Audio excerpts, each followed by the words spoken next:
Good morning, folks. Getting along into September here. Labor Day is behind us. That means horse pulling's winding down for the year for us. A lot of times we go to an extra one out in October out in Michigan, but it's not in the budget this year as much as I'd like to, so I don't think I'll be going. Anyway, horse pulling's behind us. It's time to focus on training, so we have Zodiac and Ugly Jim in the hitch here.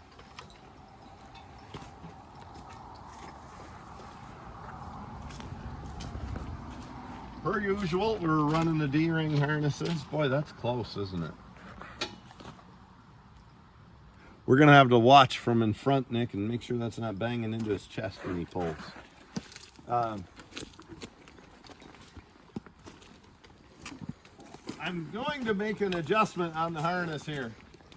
And I don't know what's changed, but this, it's not hurting anything, but it flops all around on Jim. And it looks like hell. And I don't remember it doing that. So I'm going to dig through the trailer and see what we have. I'm going to put a little strap from here to here. Try to keep that forward more. If I can't do any better, I'll use baler twine. Logging fairly close to home and cutting ash and hard maple. They're not all this nice, but we got a decent hitch. We had to come uphill with it. Had to come up a real hill, steep hill to start the day. So, well, I'll look around, see what we have to adjust Jim's harness, and we'll go from there.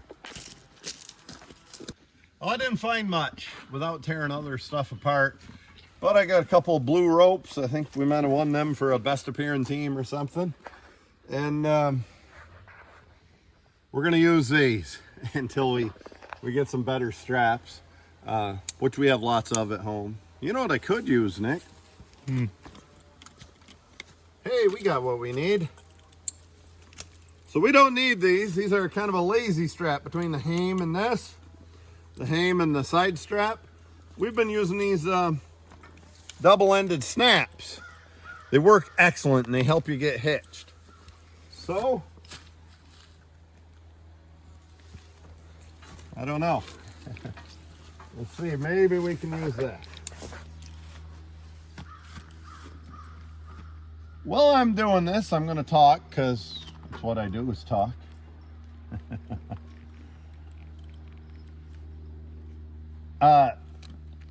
September 14th, Centerville, New York. We have the Caravan for Cancer. It's a great event. Benefits go to St. Jude's Cancer Research. And we have a wagon drive and ride. So we get a lot of saddle horses as well as our draft. And we have a wagon ride and drive. This is going to look like hell, Nick.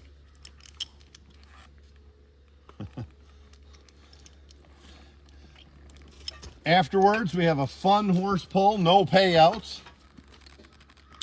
Chinese auction, 50-50. We have all kinds of fun stuff like that.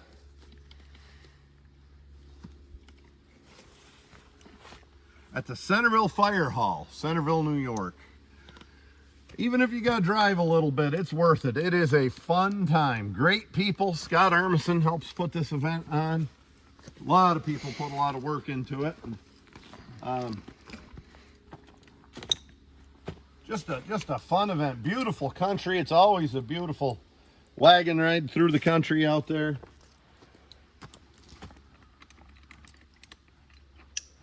And we have fun. Just a side note here.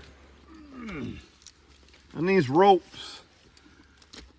You notice I don't carry ropes on my harnesses. I actually do encourage you to do that. I'm working with Brian Armisen. He's doing the cutting, and I don't need to tie up. Brian's cutting the trees, and I don't need to tie the horses up. Or a lot of our other videos, if we're not working with Brian, Nick's with me, and he watches the horses while I cut a tree or something. But I do not recommend, I don't care how well broke they are, I don't recommend leaving them stand while you cut timber.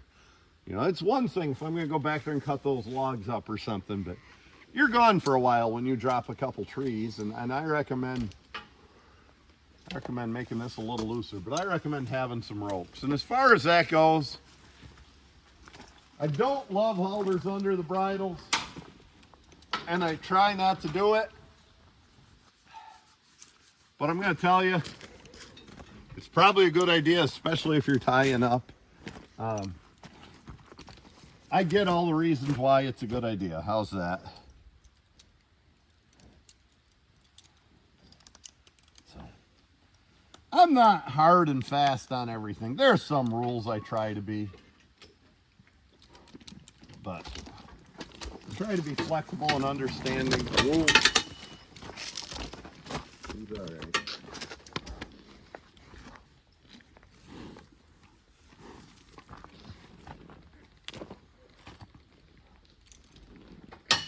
Well,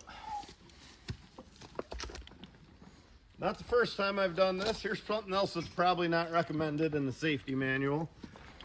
I get right up between them here.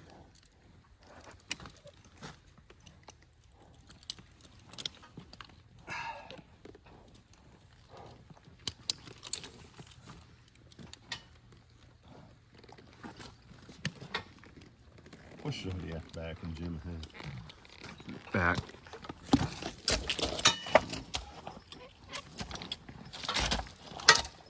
I might have to resort to my rope.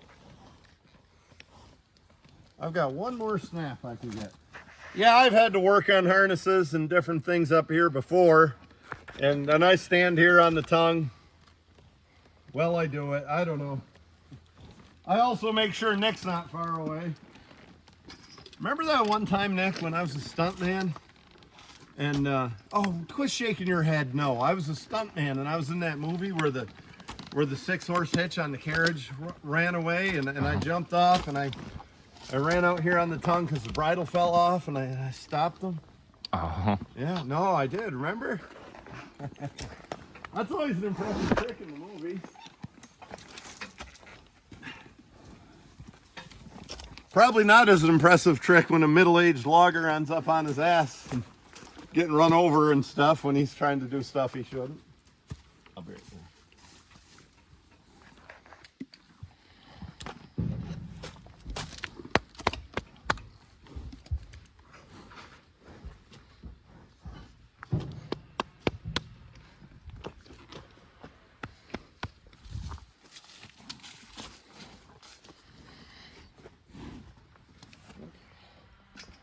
Here I am again.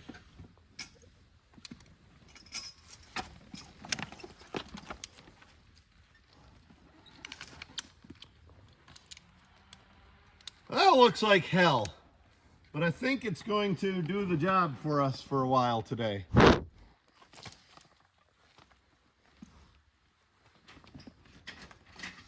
Like I said, the job is, in case I'm so long-winded you forgot, the job is to keep this hip strap from bouncing around and falling so far back. Jim's got what the old-time Percherons used to have, a shed roof ass, my dad used to call it, where it slopes off. Look at Zodiac, nice level croup. Jim slopes off. And I think that's what causes that to flop around. I probably could put these back straps a little tighter and get this overall spider 2 inches further forward. The only thing that perplexes me is we've never had to do that. He's wore this harness for years, and just recently we've seen it flop around. We'll figure it out.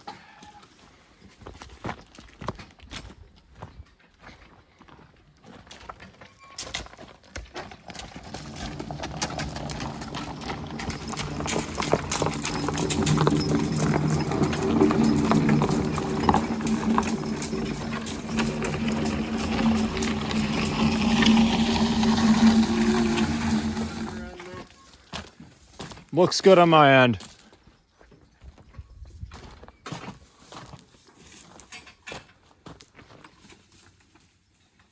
From the do as I say, not as I do department,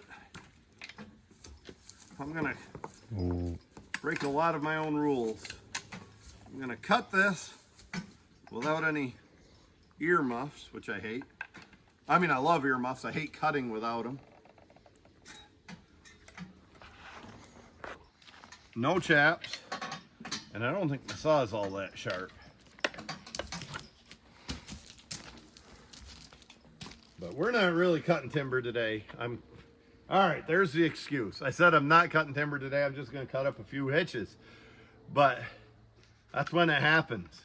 When you get hurt, you're going to go cut a load of firewood for your pickup or something. You're more likely to get hurt then than you are when you go and have your mind on cutting a whole load of timber. So, just like I said, do as I say, not as I do, right?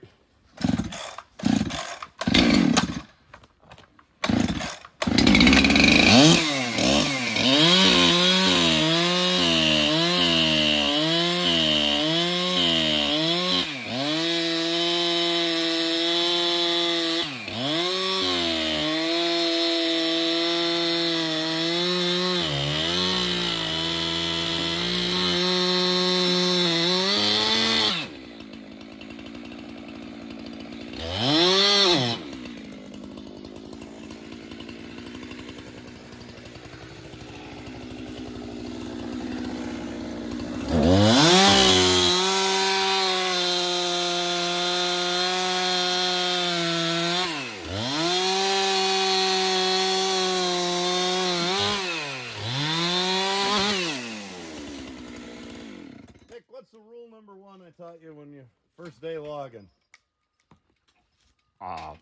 Rule number one. You thought it was a joke.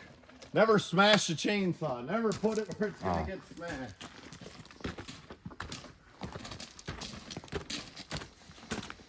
So I'll put it right back there. It's probably a good idea to put it where it won't get stolen too if people drive by. I don't know why thieves love chainsaws. There's only one thing you can do with a chainsaw, and that's work.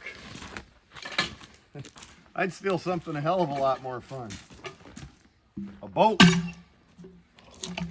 TV. I wouldn't steal anything, but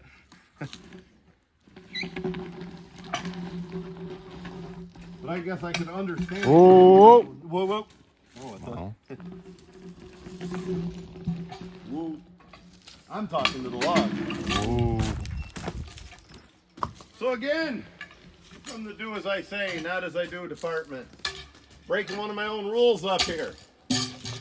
Because I had to. Zodiac is a dork and he loves to eat goldenrod. He's up here eating and wiggling the logs around and oh, I love goldenrod. You know, I don't like that fancy second cutting hay I'm eating.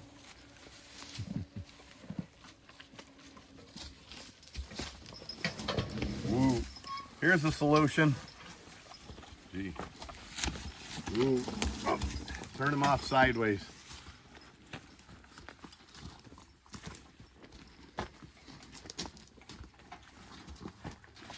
Don't do that with a log skidder, bulldozer, tractor. Don't do it with horses any more than you have to. If you're going to cut your hitch up, don't have your hitch, have it right straight directly behind your tractor or whatever you're skidding with. I always call a skidder a dozer, a tractor. Grew up around old timers. Whoa. That's why we're here, to work that son of a gun. I said son of a gun, Nick. Mm-hmm. That was good editing on my part. Like Charlie Daniels. Yeah. But anyway, if your skidder is on an angle and your hitch is straight, you're more likely to pinch your chainsaw. You're more likely for them logs to hurt you and chase you around.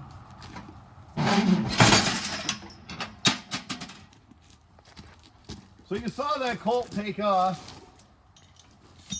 That's why we're always telling you, have those lines where you can reach them. Not necessarily in your hand, because it bounces them around. And it gives the horses mixed signals. But have them where you can get them in a hurry like I just did. Ooh. If we had to hit a truck, would you rather have it Brian's or ours? Gee. Ooh. Back. Gee. Ooh. Ooh. You know what I'm going to do, Nick? Have you roll these logs. Woo. Okay.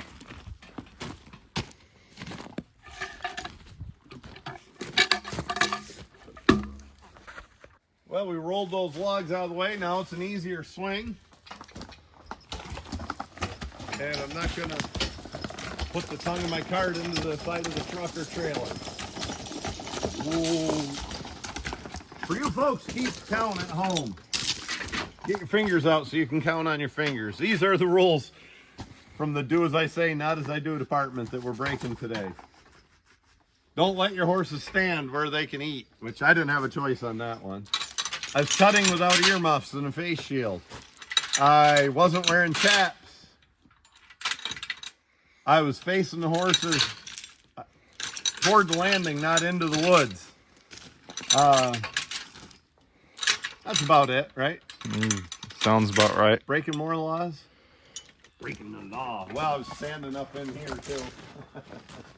Not sure that was necessary. You can count that. Rules are made to be broken, huh, Nick? Oh, yeah.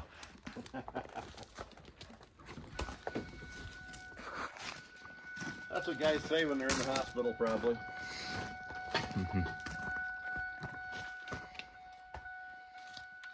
Well, we'll go get some timber and we'll find some more interesting stuff to show you in there, and hopefully we'll back off the rule breaking a little.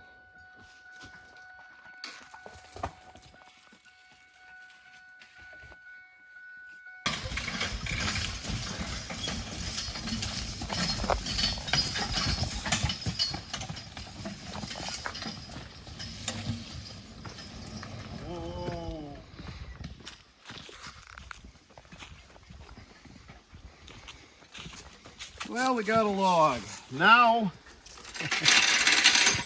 we're going to hook to the other end of it. I don't usually hook to the small end, but that's what I decided to do here because I was afraid we'd tip the cart over. Come with me, Nick.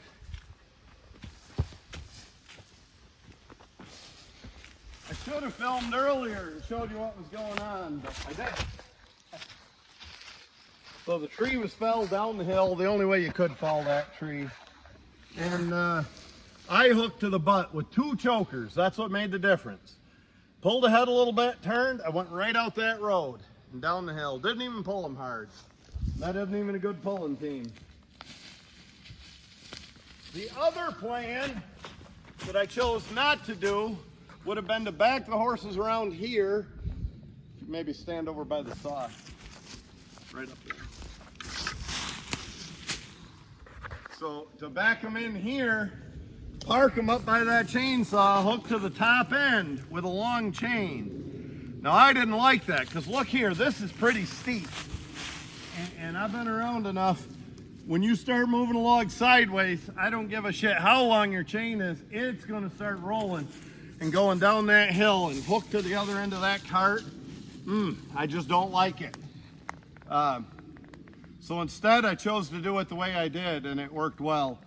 What I was worried about, if I hooked to the top end and pulled through here, which is a nice clear path, the log would have got on this hill and started rolling sideways. Take this, watch this, even with that crook in it, it's gonna roll. Now I would have had a big log doing that and jerking that cart all around. And that's what I wanted to avoid. So that's why I chose straight up the hill with it, which I almost always choose. Oh, we gotta make a decision on the next log, Nick. And as long as we can get these horses to behave, which you can see in our videos is what we've been trying for a while, I think we're gonna back them right down this steep part and hook on here. But first we better get this dude to the landing. And we might need to pee.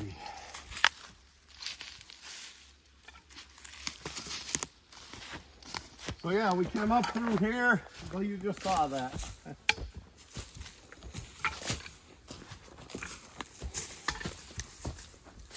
The fact that I had 2 chokers on that log also helped. If you turn around and look by that stump, it helped get a little lift when the cart was down low and the log was up high.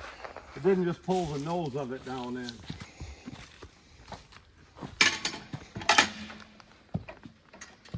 Really ought to thank my old man for teaching me all this stuff.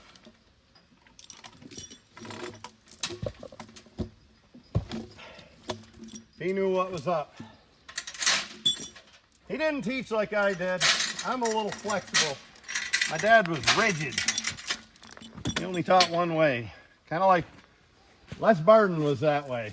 You either did it the same as him or you were wrong. And I'm going to tell you what, Tack. Woo. I don't know why you'd want to do it any different than Les. He sure did things. Sure did a great job up there. Oh, my dad wasn't inflexible. It showed a better technique. He'd listen to you and learn and adapt.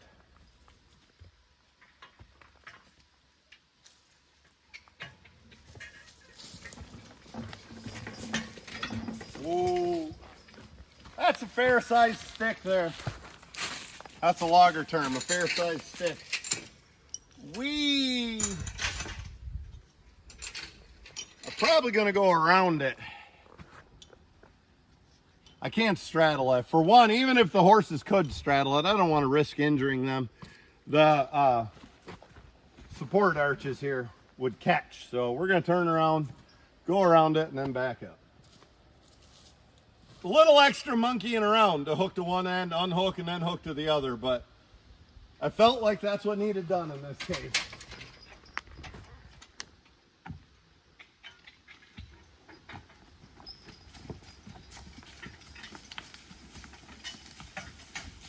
Ooh, that next hitch, we're going to want to back down that bank very slowly.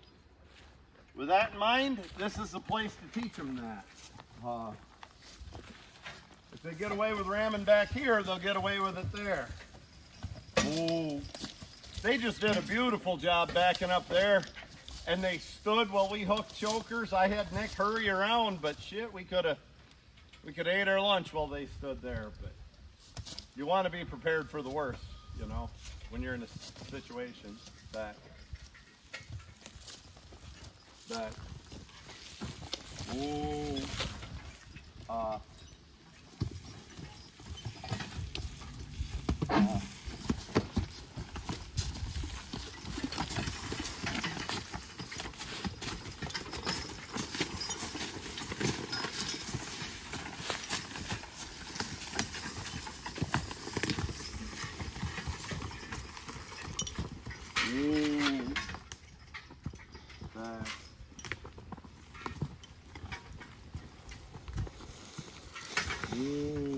Right here.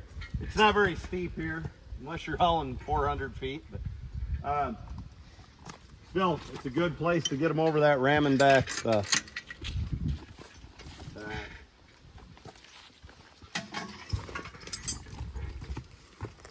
Ooh, you're always working on it. You're always training. Ooh, Howie Van Ord, the great ox teamster. Back.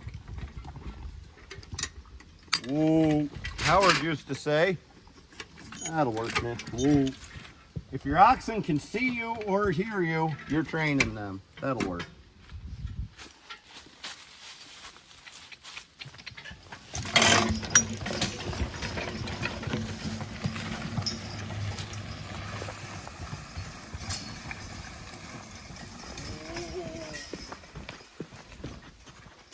Yeah, I'm pretty inclined to believe, to agree with Howard. If a team can see or hear you, you're training them. You know, even if they're in the pasture and they're running and you say, whoa, and they don't stop, you're training them to ignore your command. Anytime you're driving them, you're training them. You let them get away with something on flat ground, on a good safe spot that you wouldn't hear, you're training them. You're mistraining them, to be sure. Back.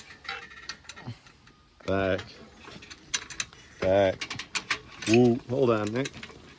Woo, we'll do our old redneck trick.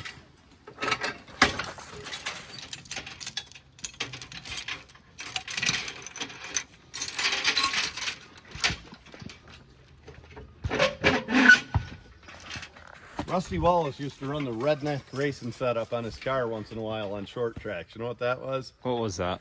Back spring on the front, front spring on the back, driver's side on the passenger side. You'd swap them all around. And nothing mathematically seemed to add up, but he'd go out there and win a race. So we're doing the redneck lift. We should do a dance, the redneck lift, Nick. Oh. I'll hold the camera. You get some moves going, the redneck lift. Oh, thank you. We could start a sensation. Hmm. You want to get more views than we're getting, don't you? Well, redneck lift. You're just nodding your head, okay. So we got to lift it a little higher. We'll head to the top of the hill.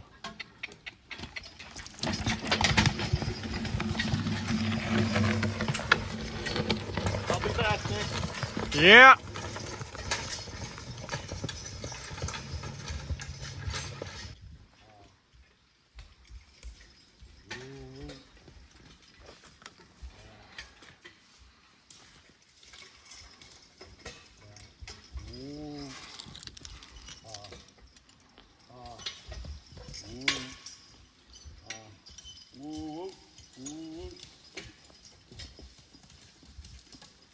One horse always starts it when they get backing up too fast. Gee. Woo. In the other team, it's Elvis. He goes about 4 inches and stands there looking like a good boy, and the other horse gets in trouble. Back. Back. So this is advanced maneuvering. Keep in mind, we got a 3-year-old in who's supposed to be an idiot. Whoa. But he's learning. Whoa. Damn it. Elvis. Whoa.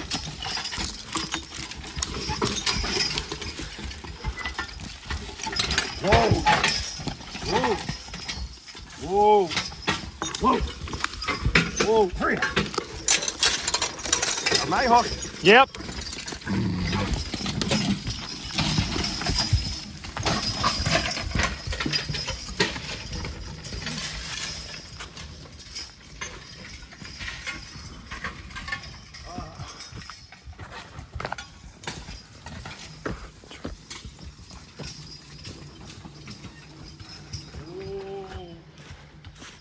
Well, I always tell you, we try not to edit the bad stuff out. That was bad stuff. That's why we work on backing up slow. Now that was a hill. But that damn brown horse, Ugly Jim, didn't need to ram backwards and misuse that colt like that. When I judged the time was right, I just got us hooked. I didn't care how long and got the hell out of there before it got really ugly. Let's go look it over, see what we're up against.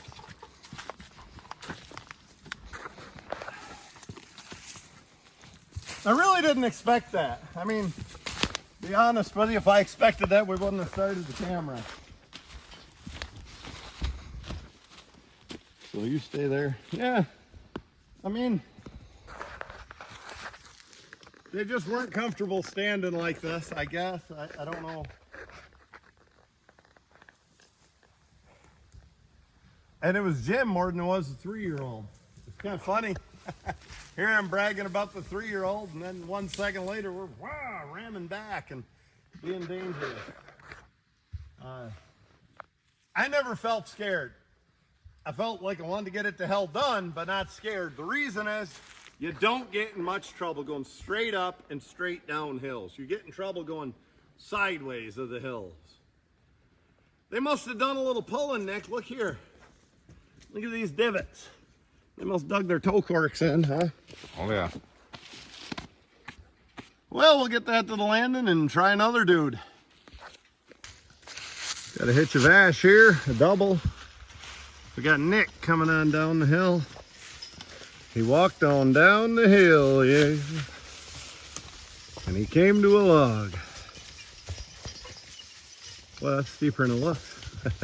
We need brakes.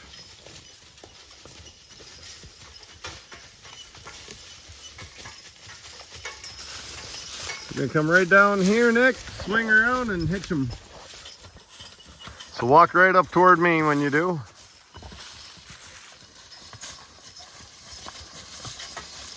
There, now it's leveled a little. Stop in between every step. There you go. Now wait there. Whoa, whoa. Stop in between every step, okay? Whoa, wait there.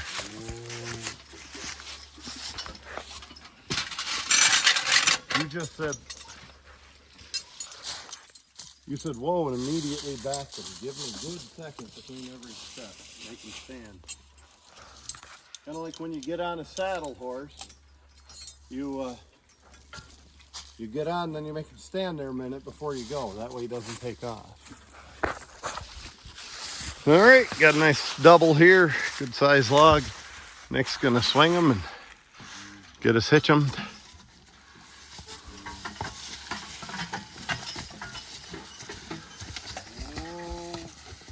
Just like that. Good job.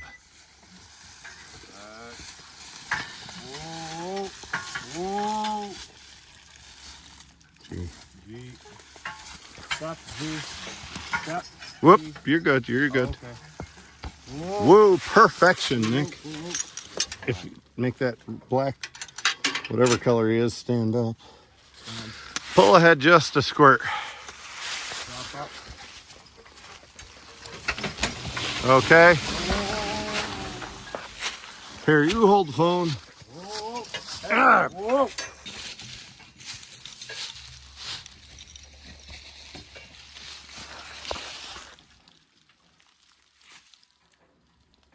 Woo, back.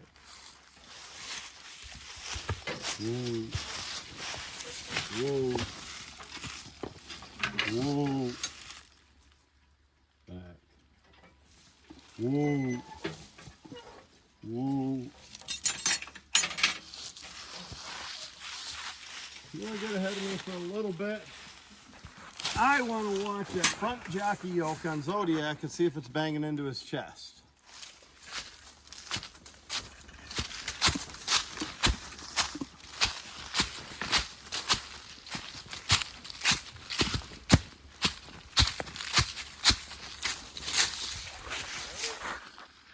Yes.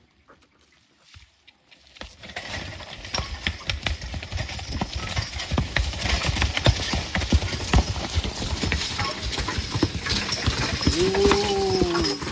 How'd it look to you? It looked like it was getting close. Did it hit or just close? I think it hit when you took off. Ooh. Here we go.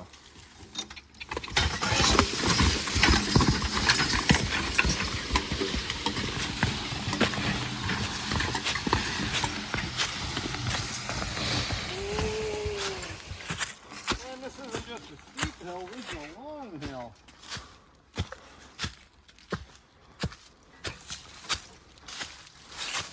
Be the last hitch of the day here.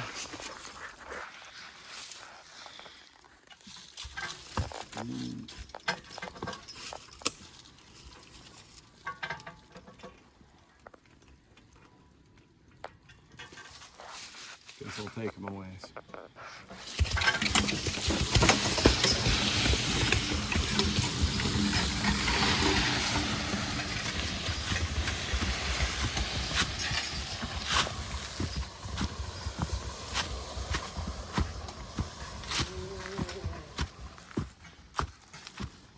Why does the good timber always grow on a hill like that, on the bottom of it?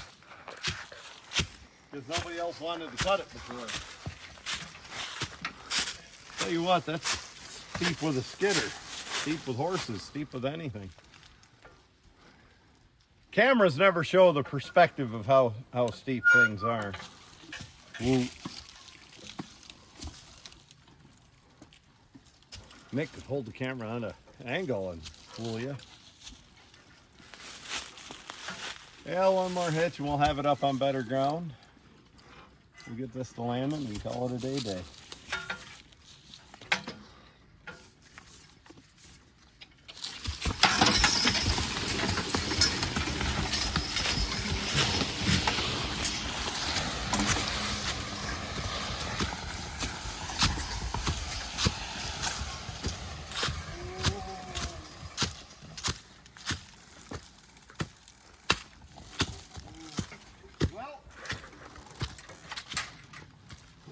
lot of logs today, Nick. We did. We need to. Well, I'm gonna get that sweatshirt and we'll call it a day. Thank you, folks. Nick, you know what the worst part of that steep hill is? What's that? I gotta walk all the way down the bottom and back up. Forgot your chainsaw? Forgot the chainsaw. Huh. You'd think a experienced logger like me would remember the chainsaw in the last hitch.